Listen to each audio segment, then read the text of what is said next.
तो दिल्ली में शुरू हुई तकरार, बनते ही डबल इंजन की सरकार। तो मित्रों, हम सभी के सम्मिलित प्रयासों से, आपके हमारे सम्मिलित प्रयासों से दिल्ली से इस बार हम लोगों ने आपदा की विदाई तो करा दी, लेकिन अगर विपक्ष में अरविंद केजरीवाल जैसा नौटंकीबाज बैठा हो तो हम लोग कैसे एक्सपेक्ट कर सकते हैं कि नौटंकी दूसरी तरफ से ना हो। तो दूसरी तरफ से नौटंकी चालू हो गई है। सरकार बनते ही आपने देखा होगा कि आतिशी एक बैनर लेके, एक बोर्ड लेके सामने खड़ी हो जाती है कि 2500 रुपए कब मिलेगा।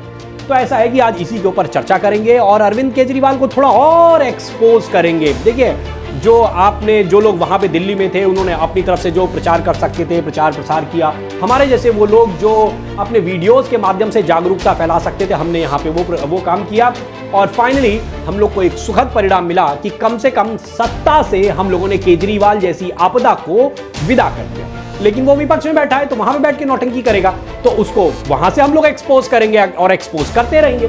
तो आज के वीडियो में थोड़ा इसी के ऊपर चर्चा करेंगे कि जो इन्होंने नई नौटंकी चालू की है कि आतिशी को खड़ा कर दिया 2500 रुपए वाला वो बोर्ड लेके कि 2500 रुपए कब आएंगे, इस पे बात करेंगे और साथ में 6 और बिंदुओं को लेके कि इस चुनाव से हम लोग क्या एक्सट्रैक्ट कर सकते हैं। इस नौटंकी बात को तो एक्सपोज करेंगे ही, लेकिन साथ में इस चुनाव से हम क्या एक्सट्रैक्ट कर सकते हैं, दिल्ली की और जनता को क्या एक्सट्रैक्ट करना चाहिए, ऐसे 6 बिंदुओं पे हम लोग चर्चा करेंगे। चलिए तो आगे बढ़ते हैं और सबसे पहले केजरीवाल का जो ये दोहरा चाल चरित्र है, इसी के ऊपर बात करेंगे। आपको एक मैं वीडियो, क्योंकि जब मैंने इसके ऊपर चिंतन मनन करना चालू किया तो सोशल मीडिया के माध्यम से ही मुझे एक पुराना वीडियो मिला, जिस वीडियो में एक इंटरव्यू चल रहा है अरविंद केजरीवाल का। साथ में आप देखेंगे मनीष सिसोदिया भी बैठे हैं, आतिशी मारलेना जो कि पूर्व मुख्यमंत्री हैं वो भी बैठी हुई हैं, और साथ में सौरभ भारद्वाज बैठे हैं। और एक महिला पत्रकार इनसे पूछ रही है कि पंजाब में आपने वादा किया था कि अगर सरकार बन जाएगी 2022 में तो आप पंजाब की महिलाओं को 1000 रुपए मासिक जो है भत्ता देंगे, तो आपने अभी तक ये पूरा नहीं किया और दिल्ली का चुनाव चल रहा है, मेरे ख्याल से दिल्ली चुनाव के ठीक पहले की बात है। तो पत्रकार उनसे पूछ रही हैं कि ये बताइए कि आपने पंजाब में तो दिया नहीं और यहाँ पे आप लोग 2100 रुपए महीने की बात कर रहे हैं, तो इसको हम कहाँ तक सही माने। क्योंकि अगर मोदी जी को अगर देखा जाए तो उन्होंने जो वादे पूर्व में किए हैं वो वादे पूरे किए हैं। आपने पंजाब में वादा किया लेकिन अभी तक पूरा नहीं किया है, तो आपके इस वादे को कितनी गहराई से लिया जाए। तो पहले आप जरा वो वीडियो सुन लीजिए और इसके बाद हम लोग आगे की चर्चा करते हैं। चलिए तो वीडियो लगाते हैं जरा, सुनिए जरा। पंजाब में आपने बोला था 1000 देंगे अगले चुनाव के पहले दे देंगे, 5 साल में देंगे कहा था, अगले चुनाव के पहले दे देंगे। फिर दिल्ली में क्यों पहले? आप इनको बोलो नहीं, वहाँ भी देंगे यहाँ भी देंगे। आप तो हमारे पीछे ऐसे बंदूक लेके पड़ जाते हो कि आज ही क्यों नहीं करे। तो फिर ये होगा कि पंजाब में चुनाव आएंगे 6 महीने पहले, अरविंद केजरीवाल और भगवंत मान जी ये डिक्लेरेशन करेंगे कि 1000 रुपए दिए जाएंगे। मान लो करते हैं 6 महीने पहले, सपोज 6 क्यों, मैं कह रहा हूँ मान लो 2 महीने पहले करते, वैसे तो बहुत जल्दी कर देंगे, मान लो 2 महीने पहले करते हैं, क्या गलत है, हम बंद तो नहीं करते कुछ। तो ये इतना धूर्त आदमी है कि जब इससे पूछा जा रहा है कि तुमने पंजाब में अभी तक तो नहीं दिया है, जो तुमने वादा किया था वो वादा अभी तक पूरा नहीं किया, तो घटाते घटाते अपनी बात को कहां तक लेके आया। अच्छा चलो अभी नहीं किया है, जब चुनाव आ जाएगा, यानी 2022 का चुनाव हुआ था, 2027 के चुनाव के 2 महीने पहले अगर हम डिक्लेयर कर भी देते हैं तो क्या गलत करते हैं। तो आप समझिए कि अपने लिए तो ये इसने मापदंड बना रखा है कि हम जब 5 साल पूरा होने वाला होगा, 2 महीने बचे होंगे, तब हम ये स्कीम पूरी करेंगे। और यहां पे ये स्थिति है कि अभी अरविंद ये क्या कहते हैं, रेखा गुप्ता जी की सरकार बने 2 दिन नहीं पूरे हुए, 2 दिन छोड़िए, अभी 1 दिन भी पूरा नहीं हुआ था, इन्होंने प्रेस कॉन्फ्रेंस कर दी थी आतिशी मारलेना ने, और उसमें ये प्रश्न उठा दिया था कि 2500 रुपए ये दिल्ली की महिलाओं को कब मिलेगा।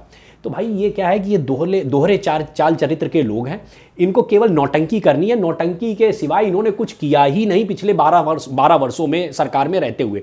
अगर इन्होंने 12 वर्षों में सरकार में रहते हुए कुछ अच्छे कर्म किए होते तो दिल्ली की जनता ने इन्हें वहां से विदा न किया होता। खैर, और वहीं आप दूसरी तरफ अगर देखिए, भारतीय जनता पार्टी की जिन जिन प्रदेशों में सरकार बन रही है, ज्यादातर प्रदेशों में आप देखेंगे बड़े आराम से वो रिपीट कर रहे हैं और 2-2, 3-3 बार, 4-4 बार वो रिपीट कर रहे हैं। आप एमपी देख लीजिए, गुजरात देख लीजिए, हमारा उत्तर प्रदेश आप यहां पे देख लीजिए, यहां पे गुंडा राज सपा बसपा का खूब रहा, और जहां एक बार योगी जी आए 2017 में और उसके बाद से लगातार वो रिपीट कर रहे हैं। 2017 के बाद उन्होंने 2022 में भी अभी रिपीट किया, 27 में भी करेंगे, 27 के बाद 32 आएगा, 32 में भी करेंगे, और हम लोग लगातार यहां पे एक अच्छी सरकार देंगे। हम लोग आगे बढ़ते हैं यहाँ। अच्छा हाँ, एक अच्छी खबर भी आपको देनी है कि जिस दिन दिल्ली में रेखा गुप्ता जी ने अपनी सरकार की शपथ ली, उसी दिन हमारे इस channel let's talk Umendra Bharat, जिसके माध्यम से मैं ये बहुत सारे ऐसे जागरूकता के वीडियो आपके समक्ष रखता हूं। इस चैनल के 1000 सब्सक्राइबर भी पूरे हो गए, तो आप सभी का बहुत बहुत धन्यवाद कि आप सभी लगातार हमारे साथ जुड़े हुए हैं। और इन बातों को थोड़ा आगे बढ़ाना बहुत जरूरी है, क्योंकि देखिए एक बात हमें समझनी होगी। इस चैनल में मैं अगर आप देखेंगे तो मैंने फर्स्ट टैग लाइन ही जो लिखी है वो यही लिखी है कि एक जागरूक नागरिक क्या होता है। एक जागरूक नागरिक का सबसे पहला कर्तव्य होता है कि उसके राष्ट्र के खिलाफ जो लोग भी कोई षड्यंत्र रच रहे हैं, है ना, किसी भी प्रकार का षड्यंत्र रचा जा रहा हो, उसको एक्सपोज करना, उससे लड़ना। हर आदमी हर फ्रंट पे नहीं लड़ सकता है। आप कोई फ्रंट सेलेक्ट करिए और उस फ्रंट पे खड़े होकर सतत एकदम संघर्ष करिए, सतत उससे लड़ाई लड़िए। तो मैंने ये माध्यम चुना कि इन लोगों को ऐसे एक्सपोज किया जाए, एनालाइज किया जाए और ऐसे विस्तृत वीडियो जनता के समक्ष रखे जाए। चलिए आगे बढ़ते हैं। आप सभी का प्रेम मिलता रहे, माँ सरस्वती की कृपा मुझ पे बनी रहे कि ऐसे विश्लेषणात्मक वीडियोस मैं आपके समक्ष और प्रस्तुत कर सकूं। इस दिल्ली चुनाव के परिणामों के बाद से इस समय अगर देखा जाए तो देश के 14 राज्यों में, टोटल लगभग 28 राज्य हैं हमारे पास और 8 केंद्र शासित राज्य हैं। 14 राज्यों में बीजेपी का शासन हो चुका है। आपको जो ये ऑरेंज कलर का पार्ट दिखाई दे रहा है मैप में, वो सब वो क्षेत्र है, वो राज्य हैं जहां पे भाजपा का अपना मुख्यमंत्री है, वहां पे भाजपा की सरकार है। और अगर हम एनडीए को कंसीडर कर लेते हैं तो ऐसे 20 राज्य हो जाते हैं जहां पे एनडीए का शासन आ चुका है।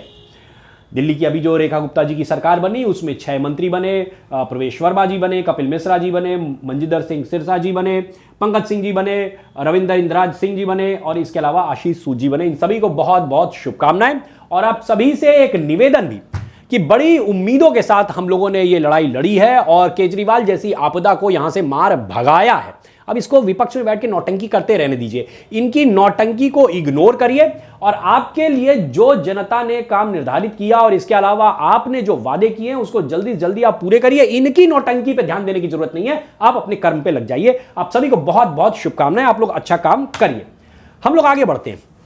अब 6 बिंदुओं पे चर्चा करते हुए इस वीडियो को समाप्त करूंगा। पहले 6 बिंदु एक एक करके लेंगे। पहला बिंदु, रामलीला मैदान याद करिए। मुझे खुद याद है कि 2011 का वो वर्ष था जब हम लोग पहले देखें तो रामलीला मैदान में बाबा रामदेव का आंदोलन हुआ था फरवरी 2011 में। और उसी मंच के माध्यम से अरविंद केजरीवाल, बल्कि अरविंद केजरीवाल को उस समय ज़्यादा लोग जानते नहीं थे, अन्ना हजारे उस मंच पे आते हैं और उन्होंने ये अनाउंसमेंट किया था कि हम अप्रैल 2011 में पहला आंदोलन करेंगे भ्रष्टाचार के खिलाफ। बाबा रामदेव उस समय काले धन के खिलाफ लड़ रहे थे और ये जो मुद्दा लेके आए थे कि हम जन लोकपाल बिल लाएंगे और देश से भ्रष्टाचार को समाप्त करेंगे, क्योंकि उस समय कांग्रेस का भ्रष्टाचार बहुत, मतलब रोज एक नए नए भ्रष्टाचार के मामले सामने आ रहे थे। तो इन्होंने उसको उठाया और उसी से अपनी राजनीति चमकानी चालू की। अन्ना हजारे तो पीछे छूट गए। ये भाई साहब 2012 आते आते अपनी पार्टी बनाते हैं। हमारे जैसे लोगों ने भी इनका सहयोग समर्थन किया और इसके बाद क्योंकि हम लोग को लग रहा था कि अन्ना हजारे के माध्यम से देश में एक नई परिपाटी शुरू हो सकती है और भ्रष्टाचार को खत्म करने की तरफ एक मजबूत लड़ाई हो सकती है। तो बहुत सारे देश के बहुत सारे युवा इनके साथ जुड़े और मदद की कि ये आंदोलन खड़ा हो। लेकिन अरविंद केजरीवाल जैसा कह सकते हैं छोटे दिल का व्यक्ति, एक स्वार्थी व्यक्ति और इसके अलावा बहुत ही संकीर्ण विचारधारा का व्यक्ति था, जिसने कि इस पूरे आंदोलन को अपने पर्सनल यूज में ले लिया।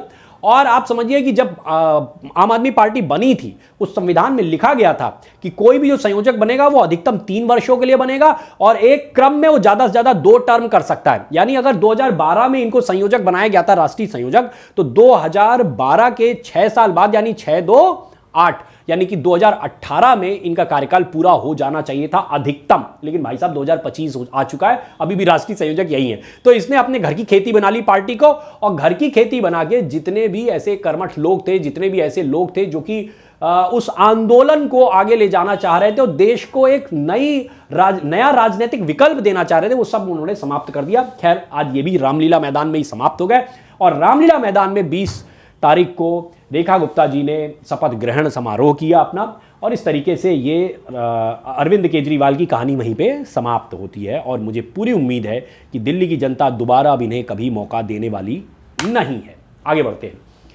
केजरीवाल और आतिशी मारलेना उस कार्यक्रम में नहीं आए हैं, ये चीज़ें जरा नोट करेगा। आगे अगली स्लाइड में भी इसके ऊपर बात करेंगे कि देखिए होना ये चाहिए था कि ठीक है आप ये भी पूर्व मुख्यमंत्री हो चुके हैं और ये भी पूर्व मुख्यमंत्री हो चुकी हैं, दोनों आपस में जो भी राय की उन्होंने, लेकिन उस दिन कार्यक्रम में 20 तारीख वाले कार्यक्रम में, शपथ ग्रहण समारोह में ये रामलीला मैदान में नहीं आए, क्योंकि ये लोग बहुत ही कमज़ोर दिल के व्यक्ति हैं। ये फेस नहीं कर सकते हैं अपनी हार को। ध्यान रखिए, जो व्यक्ति अपनी हार को फेस नहीं कर सकता है वो दोबारा दूसरी जीत हासिल भी नहीं कर सकता है। थोड़ा और आगे बढ़ूंगा। उस दिन के कार्यक्रम में अगर देखा जाए, जो दिल्ली में शपथ ग्रहण समारोह हुआ, उसमें कांग्रेस के प्रदेश अध्यक्ष देवेंद्र यादव जी जरूर आए, लेकिन अगर देखा जाए कांग्रेस की जो कमान जिनको सौंपी गई है और जो लोग संभालते हैं कांग्रेस की पूरी कमान, राहुल गांधी और प्रियंका गांधी, ये लोग वहाँ पे नहीं दिखाई दिए। इन लोग को भी आना चाहिए था। एक मैंने पुरानी फोटो लगाई है, जरा इस फोटो को ध्यान दीजिए।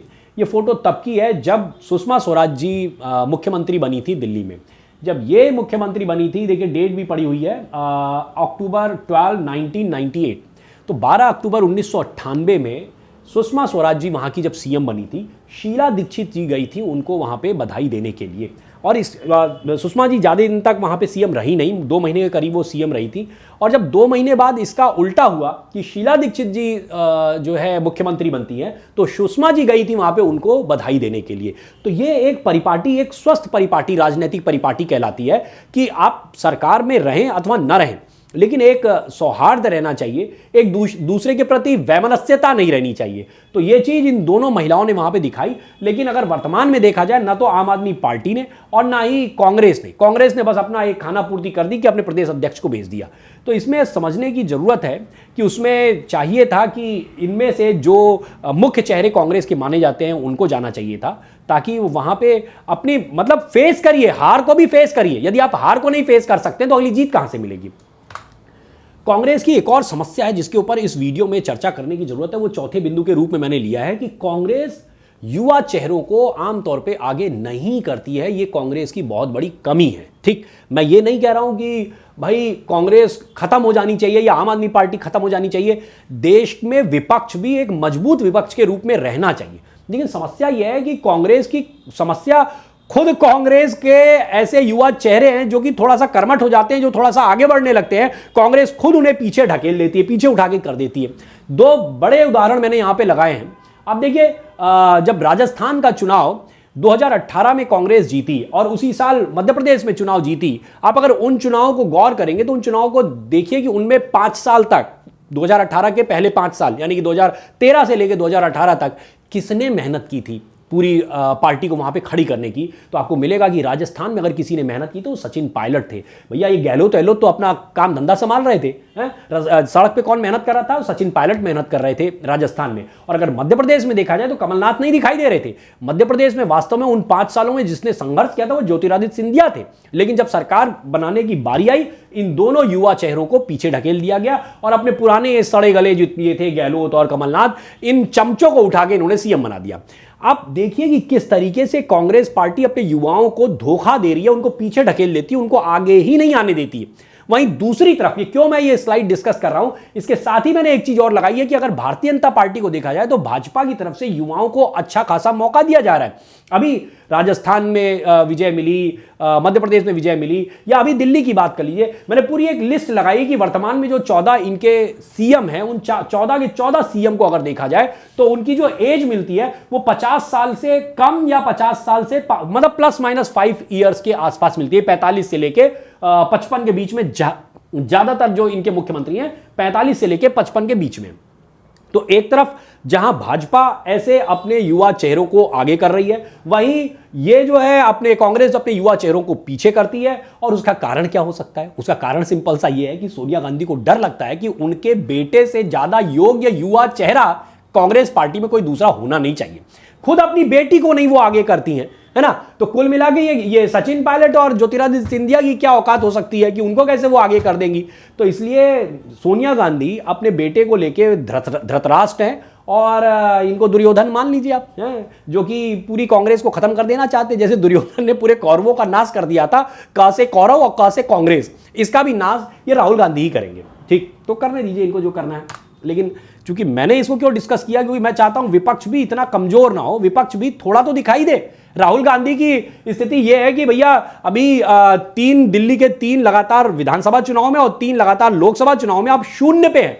बावजूद इसके आपको जो है ताजपोशी बार बार आपकी ही कर दी जाती है, जो फ्रंट लाइन पे खड़ा कर दिया जाता है लीडर के रूप में, उन्हीं को खड़ा कर दिया जाता है। तो कांग्रेस का तो गर्त में जाना तय है। कम से कम अगर कुछ लोग कांग्रेस में इसकी आवाज उठाने लग जाए। अच्छा, समस्या यह है कि जहां कांग्रेस में कोई आवाज उठाता है उसको उठा के वही गुलाम नबी आजाद बना दिया जाता है, उसको किनारे ढकेल दिया जाता है कि ये कौन आ गया कि जो है सोनिया खानदान के खिलाफ आवाज उठा रहा है। एक्चुअली वो सोनिया खानदान के खिलाफ नहीं आवाज उठा रहा है, या आचार्य क्या नाम है उनका, आचार्य जी जो है कांग्रेस के, वो उनको भी उठा के किनारे कर दिया गया। तो कहने का मतलब यह है कि जिसने आवाज उठाई कि यदि राहुल गांधी से नहीं हो पा रहा है तो भाई उनको रेस्ट दे दो, किसी और को आगे कर दो। लेकिन सोनिया खानदान जो है मानने को ये तैयार नहीं है, वो जाने उनका काम जाने।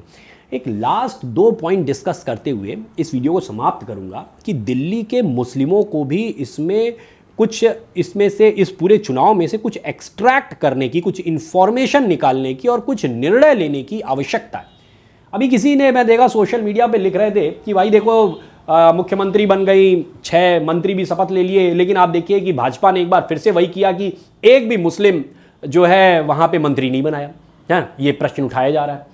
मैंने एक आपके सामने यहाँ पे एक लिस्ट लगाई है, जरा इस पर ध्यान दीजिए कि दिल्ली में 7 सीटें ऐसी हैं जहां पे मुस्लिम बाहुल्य वोटर हैं।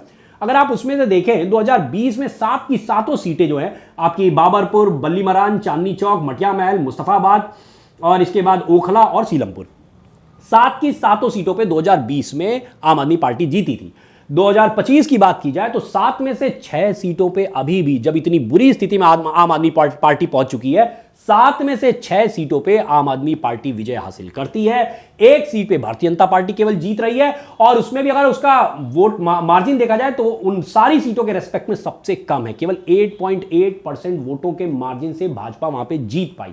और अगर दूसरी तरफ आप आम आदमी पार्टी को देखते हैं, कहीं 50% है, कहीं 30% है, कहीं 13% है, कहीं 31% है, इतने बड़े मार्जिन से आम आदमी पार्टी जीत रही है। इसका मतलब है ज्यादातर मुस्लिम वोटर अभी भी आम आदमी पार्टी को वोट दे रहे हैं। दे रहे हो तुम्हारी मर्जी है, तुम दे रहे हो कोई बात नहीं, लेकिन जरा सोचने की बात है कि दिल्ली में जहां केवल 22 सीटें आम आदमी पार्टी जीत पाई, 6 सीटें मुस्लिम क्षेत्रों से वो जीत के आती है। और मैं फिर वही कह रहा हूं, आप दे रहे हो मुस्लिम हो, उनको वोट दे रहे हो, दो, लेकिन जरा ध्यान दीजिए कि अगर आप देखें मोदी जी को, तो मोदी जी ने किसी भी योजना में कभी भी कोई भेदभाव नहीं किया। तुम उनको वोट दो अथवा न दो, लेकिन आप चाहे प्रधानमंत्री आवास योजना देख लीजिए, चाहे आप गरीब कल्याण योजना देख लीजिए, आप जिन भी योजनाओं को देख लेंगे, हर योजना में कांग्रेस मतलब भारतीय जनता पार्टी ने और मोदी जी ने कभी भी कोई भेदभाव नहीं किया और पूरी तरीके से आपको सहयोग किया। मैं एक स्लाइड और दिखाना चाहूंगा।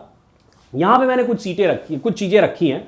आप देखिए कि जब 2.31 करोड़ मकान बने, 2.31 करोड़ मकान किसके तहत, प्रधानमंत्री आवास के तहत जब मकान बने, उनमें से 31% केवल माइनॉरिटीज को मिला था। जरा इस पे ध्यान दीजिए। दूसरी तरफ अगर हम एक और योजना की बात कर लेते हैं, पीएम उज्ज्वला योजना, यानी कि जिसमें सिलेंडर बांटे जा रहे थे, तो उसमें से 37% सिलेंडर केवल माइनॉरिटीज, और माइनॉरिटीज नहीं कहना चाहिए भाई, आप माइनॉरिटी में नहीं है, माइनॉरिटी सिख को कहा जा सकता है, पारसी को कहा जा सकता है, मुस्लिम भारत में माइनॉरिटी में नहीं है। आप साफ साफ कहिए कि मुस्लिम्स को मिला। 37% जो सिलेंडर मिले वो केवल मुस्लिम समुदाय को मिले। आपकी आबादी इतनी नहीं है ना, आबादी कितनी होगी, मुझे लगता है 20-22%, 25%, और आपको सिलेंडर कितने मिले, 37% जो है अकेले मुस्लिम समुदाय को मिलते हैं। इसके बाद आप ले लीजिए किसान सम्मान निधि। जो किसान सम्मान निधि वाली योजना थी, उसके तहत 33% अकेले मुस्लिमों को इसका फायदा मिला है। तो आप सोचिए, आपकी आबादी 20-22%, 25% के आसपास, और योजनाओं में आपको फायदा मिल रहा है 31%, 37%, 33%। कोई भेदभाव नहीं किया गया, किसी राज्य में भेदभाव नहीं किया गया। बावजूद इसके आप लगातार भेदभाव करते हैं। आप लगातार वही काम कर रहे हैं कि आप उनको वोट, अगर देखा जाए तो वोट में कहीं भी उनके साथ खड़े नहीं होते हैं। आप सोचिए, मैं मुस्लिम महिलाओं की बात कर लेता हूं। मुस्लिम महिलाओं को भी अगर किसी ने न्याय दिलाया, अगर आप कांग्रेस के समय की बात कर लें तो राजीव गांधी इनको न्याय, बल्कि इनके न्याय के खिलाफ जाके खड़े हो गए थे।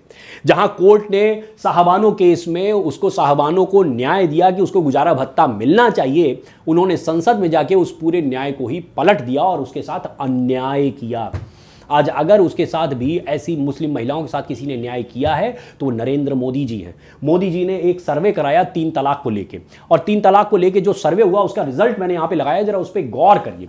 73% लोगों ने, 73% महिलाओं को अगर देखा जाए उस सर्वे का जो रिजल्ट आया कि 73% ऐसी महिलाएं जो कि 3 तलाक का शिकार हो रही थी वो पुअर बैकग्राउंड से थी। और पुअर बैकग्राउंड का मतलब है जिनकी वार्षिक आय 50,000 से भी कम है। 50,000 का मतलब हो गया भैया 4,000 रुपये महीना के आसपास है, 12 चौक 48, तो लगभग 4,000 रुपये महीना, यानी एक मजदूर फैमिली है। ज़्यादातर जो महिलाएं जो 3 तलाक से पीड़ित थीं वो इस प्रकार के परिवारों से संबंध रखती थी। दूसरी बात, 47% के महिलाएं ऐसी थी जिनके 1 या 2 बच्चे थे। तीसरी बात बहुत ही इंपॉर्टेंट, 55% ऐसी महिलाएं थी जो कि केवल 18 साल या उससे भी कम आयु की थी और वो 3 तलाक का शिकार हो गई शादी के बाद। 82% ऐसी महिलाएं थी जिनके पास कोई भी प्रॉपर्टी नहीं थी। आपने तो 3 तलाक कह के, मतलब तलाक को 3 बार कह के उनको घर से बाहर निकाल दिया। उनके पास ना कोई प्रॉपर्टी है, साथ में 1 या 2 बच्चा है। अब बताइए वो बेचारी जाए तो जाए कहां? और अगर अपने मायके जाती है, मायके भी की स्थिति यह है कि 4,000 रुपए महीने की उसकी आय है, तो तुम्हारे बच्चों को कहां से वो पाल लेगी? तो ये बहुत ही ज्यादा अन्याय हो रहा था। और इसीलिए लास्ट के 2 पॉइंट देखिए, 92.1% महिलाओं ने कहा कि ये यूनिलैटरल तलाक जो चल रहा है, एक तरफा तलाक जो चल रहा है मुस्लिम समुदाय में, इसे समाप्त हो जाना चाहिए। 91.7% महिलाओं ने बल्कि ये भी कहा कि जो पॉलीगैमी चल रही है, यानी बहुविवाह प्रथा चल रही है मुस्लिम समुदाय में, इसे भी समाप्त होना चाहिए। अब आप समझिए, ऐसे में जबकि मुस्लिम समुदाय मोदी जी को, भाजपा को वोट भी नहीं देता है। अभी मैंने उदाहरण आपके सामने दिल्ली का रखा कि वहां की 7 में से 6 सीटों पे अभी भी भाजपा हार रही है सरकार बनाने के बाद भी। तो समझने वाली बात यह है, बावजूद इसके मोदी जी मुस्लिम समुदाय की महिलाओं के बारे में भी चिंता कर रहे हैं। वहां की अपलिफ्टमेंट होना चाहिए, उनको हर योजना का सही फायदा मिलना चाहिए। आप वोट दो या ना दो, आप अपना सोचो, आपको क्या करना है वो आप जानो, लेकिन हम आपके साथ हमेशा खड़े हैं, आपका सहयोग कर रहे हैं, आपके बारे में चिंतन मनन और आपके उत्थान के लिए लगातार प्रयास कर रहे हैं। सोचने का वक्त अब मुस्लिमों के लिए, मुस्लिम समुदाय के लिए अब सोचने का वक्त है कि देखिए, आपने पूरी ताकत लगाई, आप 7 सीटों पे मोदी जी के साथ खड़े हो सकते थे, कुछ हद तक खड़े हो सकते थे, लेकिन आप नहीं खड़े हुए। मोदी जी आपके साथ लगातार खड़े हैं। यदि अब भी आप चिंतन मनन नहीं करेंगे और आप इसी तरीके से रिजेक्ट करते रहेंगे, आप विरोध करते रहेंगे, क्योंकि ये विरोध ही माना जाएगा। अगर आप लगातार विरोध ही करते रहेंगे तो भाई आज मोदी जी प्रधानमंत्री हैं, कल मोदी जी हटेंगे, हो सकता है कोई और आएगा, योगी जी या कोई और आएगा, और उसका दिमाग घूम गया कि भैया हम तो इनको लगातार सहयोग और समर्थन करते रहते हैं, लेकिन ये जहां मौका मिलता है या हमारा विरोध ही करते हैं। तो भैया ऐसा है कि किसी का दिमाग घूम गया और उन्होंने कुछ और सोच लिया तो फिर आपको दिक्कत हो सकती है। इसलिए मैं आपसे सुझाव ही दे सकता हूं, आपसे निवेदन ही कर सकता हूं कि घर वापसी करिए। आपके पूर्वज जो थे, आपके पूर्वज भी हिंदू ही हुआ करते थे, है ना? तो ये जो नफरत आप मतलब हिंदुओं के प्रति या हिंदूवादी सरकार के प्रति रख रहे हैं, ये बहुत ही गलत है।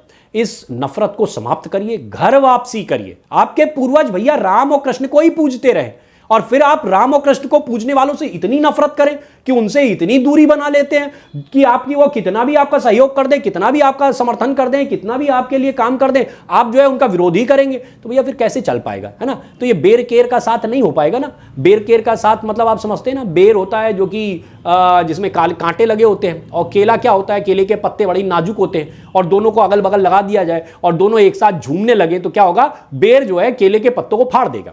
तो या तो आप हमें फाड़ेंगे या तो हम केला बन जाएंगे, या आप केला बन जाएंगे। आप बेर केर नहीं बनना है, हम केले हैं, आप भी केले बन जाइए, तो अच्छा हो जाएगा, शुभ हो जाएगा।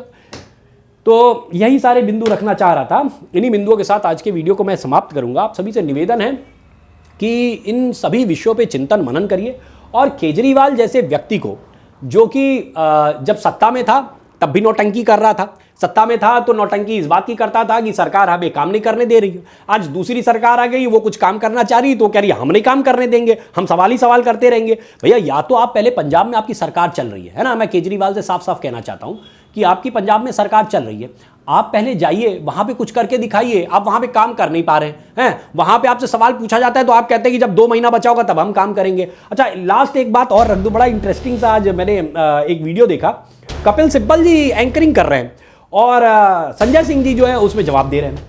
उनसे ये सवाल पूछा जा रहा है, कपिल सिब्बल जी पूछ रहे हैं कि मतलब ये दिल्ली चुनाव की एनालिसिस आप क्या करना चाहेंगे और आपको क्या लगता है कैसे हार गए, आप भी हार गए, हमारी पार्टी भी हार गई, मतलब क्या आप इस पर कहना चाहेंगे।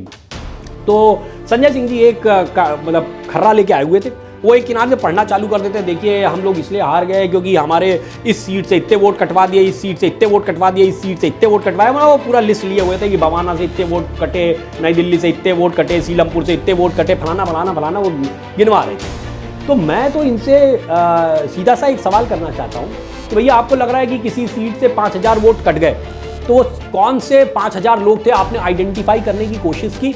5000 छोड़िए, आपने 500 लोगों को आइडेंटिफाई किया, आपने 50 लोगों को आइडेंटिफाई किया कि ये 50 लोग ले जाके आप चुनाव आयोग के सामने खड़ा कर देते कि भाई ये 50 लोग हैं, देखिए इनका जबरदस्ती नाम कटवा दिया गया है। आप जो है आज जो बता रहे हैं, इससे अच्छा होता कि आप ऐसे 50 लोगों को ले जाके खड़ा करते और दूध का दूध पानी का पानी हो जाता।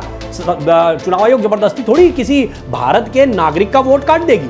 तो है क्या सच्चाई ये है कि आप कुछ दिन पहले एक प्रेस कॉन्फ्रेंस और भाजपा के प्रदेश अध्यक्ष सचदेवा जी ने की थी, और उसमें वो क्या करते हैं कि वो एक मकान मालिक को ले जाके उन्होंने खड़ा कर दिया था मीडिया के सामने, और वो एक हिंदू व्यक्ति था और उसके घर पे 15 मुस्लिम लोगों के वोटर कार्ड बने हुए थे।